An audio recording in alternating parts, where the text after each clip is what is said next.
Because my team wins, he said with that Silicon Valley smirk they must teach at Stanford orientation, just before he slid the termination letter across the table like he was offering me a coupon for a free latte. I didn't blink. I didn't reach for the paper. I just looked at the cheap watch he wore like it was a Rolex and thought, you've got 72 hours before that smile turns into a whimper. 15 years, 3 office moves, 2 acquisitions, 1 near implosion from a race condition that took out the fund transfer scheduler for 6 hours in 2014. I was there for all of it, while he was probably still coding up weather apps with his college roommates in between trips to Burning Man. Now he's chief technology officer because he has a beard, a buzzword vocabulary, and the unshakable confidence of someone who's never deployed a thing that mattered. You've done good work, he added, faux sincere. But the board wants agility. Disruption, speed. Like that time he demoed a containerized architecture diagram with 5 typos and the MongoDB logo upside down. But sure, speed, I nodded. Not because I agreed, but because I knew this scene. I'd written this script in my head a dozen times since the energy audit started. When HR added a second person to our one meetings. When his new hire with the $200 sneakers started commenting, why is this still in Perl? On decade-old production scripts. When I saw the new org chart before anyone told me about it. And when I noticed I no longer had access to the financial roadmap folder in Confluence. Clues were everywhere. I just stopped pretending they weren't. They thought I'd beg, cry, ask for a soft landing or some bridge to advisory. Instead, I just said, of course. You're the expert. He blinked at that. Maybe a flicker of unease, but I smiled. I smiled like I'd just been told I could finally take my name off the mortgage of a crumbling house. Because what he didn't know, what none of them ever really understood, was that I didn't just work here. I held it together. Quietly, invisibly. Through 1,000 tiny scripts, patches, duct-taped cron jobs, and undocumented failovers that kept the ship from sinking every damn night. But let's be real for a second, before we go any deeper into the slow-motion tech apocalypse. If you're listening to this and you haven't subscribed yet, now's a great time. Only 3% of folks who listen are actually subscribed, and smashing that like button helps the team crank out more of these digital car crashes in stereo. All right, sermon over. Back to the fire. You'll get a generous severance, he said, trying to soften the blow. As if the real currency here was money, not credit. He stood to shake my hand. I left him hanging, picked up the envelope, walked out without a word. Behind me, I heard him say to his assistant, loud enough for the room, that's what happens when you don't evolve. Evolve? I built the damn ecosystem. Outside, I didn't cry. I didn't scream into my steering wheel. I just sat in my car, hands on the wheel, and let the silence soak through me like warm static. My phone buzzed, Slack lighting up with half-hearted "will miss you" messages, sad face emojis, and the classic "let's get drinks sometime" from people who hadn't spoken to me in 6 months. I ignored them. Instead, I opened my terminal, typed 3 commands. One to revoke my admin token, cleanly, responsibly. One to wipe my local envars. And one more that did absolutely nothing, unless someone tried to remove a root process without knowing where it started. No booby traps, no malware, just absence. A very specific silence in very specific places. I walked into the kitchen, brewed a cup of dark roast, and finally let my shoulders drop. Tomorrow would be interesting, not for me, for him. The first thing I did was log into Janitor SH. That's what I named it, my little housekeeping script. It wasn't in the deployment tree. Never lived in a repo. Just a quiet demon living in a Docker sidecar, watching logs, tidying memory leaks, and resetting cache pressure when the nightly batch jobs got greedy. Nobody knew it existed. Hell, it wasn't even called by cron. It ran because I told another script to check for a missing file that was only ever deleted by a ghost user named Penny. Penny was my cat. Penny also technically owned 12 backend functions across 3 services, so I let Penny die. I deleted the file, unmounted the volume, and smiled like I'd just pulled the plug on a life support machine no one remembered was still humming. Then came the handover doc. 78 pages of clean, polite, well-organized documentation. All technically correct. All entirely useless if you didn't already know the architecture before we got acquired by that neobank run by crypto bros in pastel hoodies. I even color-coded it, green for standard ops, yellow for monitor closely, red for escalate immediately. But the real magic? The gaping white spaces. No mention of how the payment rails actually recover after a failover. No record of the fallback paths that reroute traffic through our European staging node when AWS East hiccups. No hint at the auxiliary heartbeat pings that kept our legacy fraud filter from flagging our own transaction processor during high-load spikes. You know, the boring, invisible stuff. The woman's stuff. Stuff he said was duct tape thinking and legacy overhead. I added a footnote. These modules were under re-evaluation and may not be necessary post-refactor. Please ensure regression testing is thorough. Translation? Touch them and pray, bro. Meanwhile, I removed myself from the SSO groups with the same reverence you'd use brushing lint off a casket. One by one, billing dashboard, vendor auth, cluster control. Old Nagio's alert dashboard I built in 2012 that still outperformed whatever overpriced observability bloatware they just bought. I let HR schedule the farewell happy hour. Then I canceled. Tired, I said, taking the evening to recalibrate. Truth was, I couldn't stomach the idea of standing in a fake rustic brewery while Greg from BizDev pretended to cry into his IPA. I couldn't listen to the new hires, none of whom knew what I did. Me, how inspiring I was. I couldn't let them hand me a card signed in Sharpie that said things like "Don't be a stranger," and "Your snacks will be missed." Like I was a glorified breakroom ghost who microwaved salmon and hoarded Cheez-Its. Instead, I packed my desk in silence. One framed photo, a rubber duck, and a pink post-it that just said, "Nobody notices the load-bearing code until it cracks." I left it stuck under the keyboard in the server lab, right above the main terminal where he'd try to impress the board next week. Walking out, I passed him in the hallway. He didn't say anything. Just did that upward chin jerk like we were pickup buddies at a gym instead of two engineers on opposite ends of an existential battlefield. I gave him a small wave, kept walking. Ghosts don't do goodbyes, they just disappear. Quietly, thoroughly. And if they've done their job right, they leave behind just enough unfinished business to haunt the living. The next morning, 8:03 a.m., right on schedule, he ran the health check script. Well, tried to. It stalled at step 7, validate queue backlog and fraud sifter. Then threw a timeout, then a permissions error, then a null return, then it just stopped. I watched the whole thing from my burner Slack account, an old contractor login I created back when we were shorthanded, and legal didn't yet care about strict IAM boundaries. Name on the profile, Tina W. profile pic, an AI-generated woman with librarian glasses and a t-shirt that said "I void warranties." He paced in and out of hashing for status, peppering in the usual nonsense. Any idea why the legacy sifter's stalling? Low prio, just need a patch before the board check-in. One of the junior SREs responded, "That endpoint isn't monitored anymore." "Did it move?" He replied, "Didn't touch it. Just reran the preflight. It's probably just brittle. We'll sunset it." Sunset. God, he loved that word. Like decommissioning production code was a romantic farewell on a Hawaiian beach instead of yanking the spine out of a system and wondering why everything downstream starts screaming. He sent another message minutes later, "Heads up. Gonna do a clean sweep on sifter logic after today. Lot of bloat in there." Yes, genius. That bloat was 14 years of production scars, incident workarounds, vendor hotfixes, and the reason our entire fraud pipeline didn't think Sunday night batch loads were a hostile takeover. The real kicker? It was never meant to be run manually. That script he kicked off was a dependency check stub for a dynamic config loader that only existed to prep telemetry syncs for our audit layer. It had one job: whisper to a flag buried 3 directories deep that said green light for upstream. And that flag didn't exist anymore. I'd removed it the moment I wiped Penny. No red flags, no alerts, just silence. Silence that looked like stability until you tried to stand on it. He shrugged in the Slack thread, "No worries. I'll just spoof the telemetry for now." And there it was, the first lie, not a big one, not to the board, not even to the team, just to himself, that this was fine, that he had this. That the system failing to give him a thumbs up was just old tech being dramatic, a hiccup. Meanwhile, in a coffee shop 2 miles away, I sipped a cortado and clicked through Slack like a digital ghost at her own funeral. No need to say anything. No need to intervene, because I knew what he didn't. That script was the canary, and it had just died in the coal mine. He strutted into the boardroom like he owned the damn building. Black button-up, sleeves rolled, overpriced sneakers so white they practically glowed under the conference room fluorescence. He'd shaved that morning. Fresh razor burn lined his neck like his ego had been exfoliated too hard. At 9:01 a.m., the board meeting began. Cameras on. Smiles fake. CFO nodding, one VC sipping something that cost more than my first car. "This morning," he said, voice smooth as startup whiskey, "I'll be showing you the new systems dashboard we've been building. More automation, more visibility, less noise." He clicked his laptop. Big screen projection behind him flickered. Loading, still loading. Dashboard failed to authenticate. "No worries," he chuckled, tapping keys like he was just rearranging furniture. "Let me reroute to the direct backend endpoint." Click. Nothing. Click, click, permission denied. A long, bloated pause swallowed the room. One of the partners leaned forward, squinting. "That the main node?" He cleared his throat. "It's a backup instance. Looks like the auth token may have expired." "No, Chad, that token didn't expire. It died of neglect, screaming into the void while you strutted around like you invented zero downtime deployments." He pulled up a second tab. The REST client failed too. 403 forbidden. Backend service didn't even recognize his IP. "This is unusual," he muttered, the edges of his voice starting to fray like a discount hoodie after one dryer cycle too many. "We've been refactoring the auth layers, so a few routes might still be gated." Another board member chimed in. "Didn't you say this was ready yesterday?" "Operationally, yes, just not externally exposed yet." The CFO's brows did the slow, synchronized lift. "The kind that says, 'I know you're full of shit, but I'm letting you walk into your own trap.'"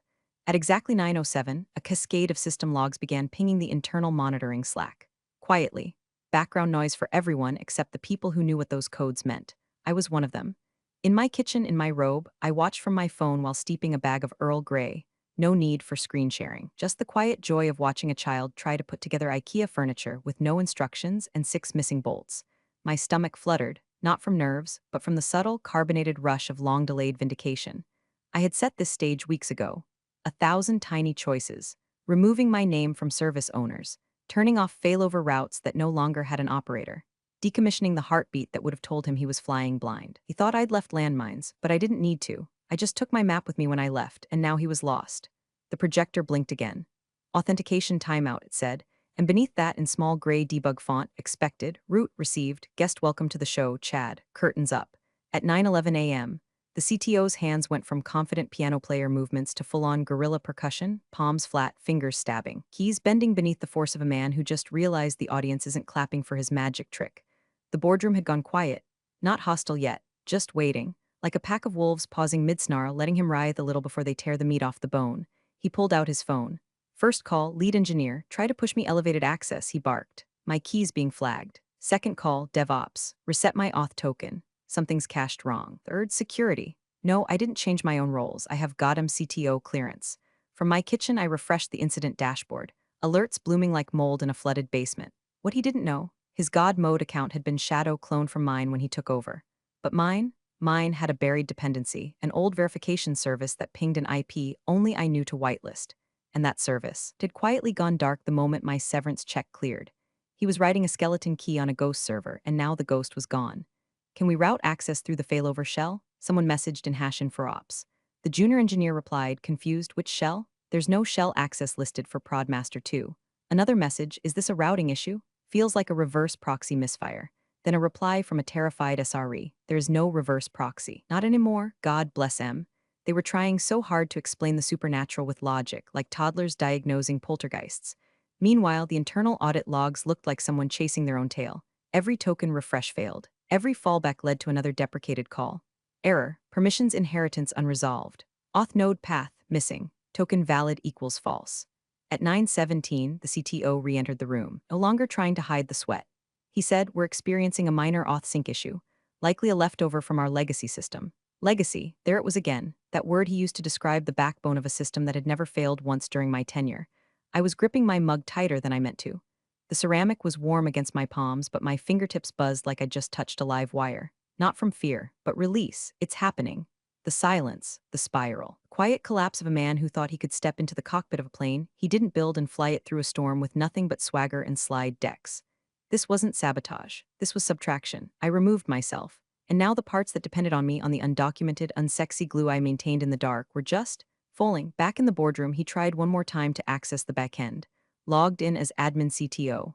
Access revoked. Fallback pending. No user found. He stared. Then slowly reached for his phone again. And somewhere deep in the layers of his panic-addled brain, a voice must have whispered my name. Because 5 seconds later, my phone lit up. Unknown number, area code I recognized. I took a long sip of tea, then I smiled and answered. My phone buzzed once, then again. Third ring, I flipped it over. Caller ID, unknown, but I knew the area code. Knew the ringtone I'd set just for numbers out of HQ. Knew the moment would come. I let it ring. Fourth buzz, fifth. The sound filled the kitchen like a smoke alarm before the flames, the kind of sound that makes people flinch. But I just kept stirring honey into my tea. Long, slow circles. The kind of calm that only comes after 15 years of cleaning up someone else's mess with no thanks and no sleep. Sixth ring. I picked up, flat, calm, measured like a bloodless scalpel. Hello, dead air. Then breathing. Then the sound of a man unraveling in real time. Hi, hey, it's me.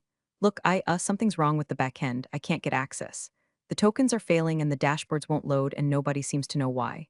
The engineer said some routing shell is missing and DevOps thinks there's a dead service loop, but nothing's showing in the logs and the board's still sitting here and can you please help me? Please? His voice cracked on that last word. Please. Like he'd suddenly remembered I was a person and not just the insulation he ripped out of the walls during renovation. I let the silence stretch. 3 seconds, 4, then I said it. You'll need to answer my security question. Another pause. What? I took another sip. Let the warmth spread through my chest like the first breath after leaving a cold room. My security question, I repeated, slower now. You want access? You'll need to answer it. He stammered. Wait, what? What question? There's no security. Are you joking right now? I don't joke about root access. He tried again, scrambling. Okay, was it your mother's maiden name? The name of your first pet? What is this? God, the irony. A man who gutted the infrastructure without ever reading the commit history, now grasping for answers to a question that wasn't in any system. I could hear chairs moving in the background, the rustle of panic, board members shifting, whispered what the hell is going on, and him trying to lower his voice like I couldn't already hear the cracks. I need to fix this. I need to get in, I'll credit you. Whatever you want, just what's the question? I looked out my window. The sun had broken through the morning fog, casting a sharp beam across the windowsill like a spotlight. Calm, cold, satisfied, I smiled into the phone. You'll know it when you hear it. Then I hung up and set my phone face down. He called again, didn't leave a voicemail the first time, didn't leave one the second either. Third time, I let it go to speaker. Look, he said, voice tight and shallow, I need to know what the hell you meant. What security question? We're locked out of backend access, the load balancer isn't rotating, and the cron jobs aren't running. No one even knows where they're scheduled from. I could almost hear the flop sweat rolling down his spine, soaking that smug black button-up he'd worn like armor just an hour ago. The armor was cracking. Now he sounded like a college freshman who just found out Git isn't a backup tool. What's the question? He said again. Just tell me the question. I didn't answer right away. My eyes were locked on the photo in front of me, one I'd printed years ago, taped behind my desk, then taken home the day I left. It was a screenshot from our monitoring dashboard in 2016. Total system outage, payment processor failing, customer support flooded, and in the bottom right corner, one lonely green light blinking under a Handwritten label, Red Witch Patch. I remembered that night. 3:12 a.m., Red Bull in one hand, bare socket wrench in the other because the server room AC had shorted and the racks were overheating. No one else answered the page. No one else even knew how to fix what broke. That was the first time. Second was when our primary vendor went bankrupt mid-quarter. I hacked a parallel pipeline together over a single weekend using 3 microservices, a dirty Python script, and a backup S3 bucket we weren't supposed to still have access to. Third was the phishing attack. God, that one nearly killed us. I flagged it in the log 6 days before it hit.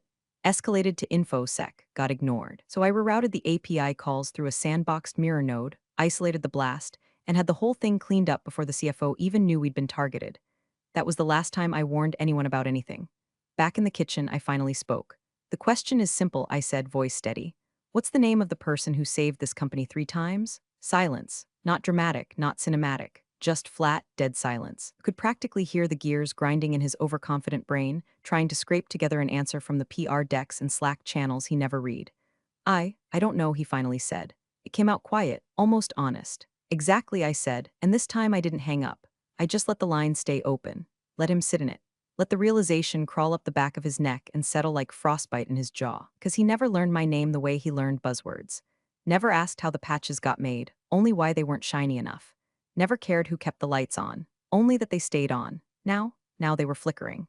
By 9:38 a.m., the room had gone from quiet curiosity to that special kind of panic you only see on Wall Street when a CEO starts using phrases like strategic repositioning.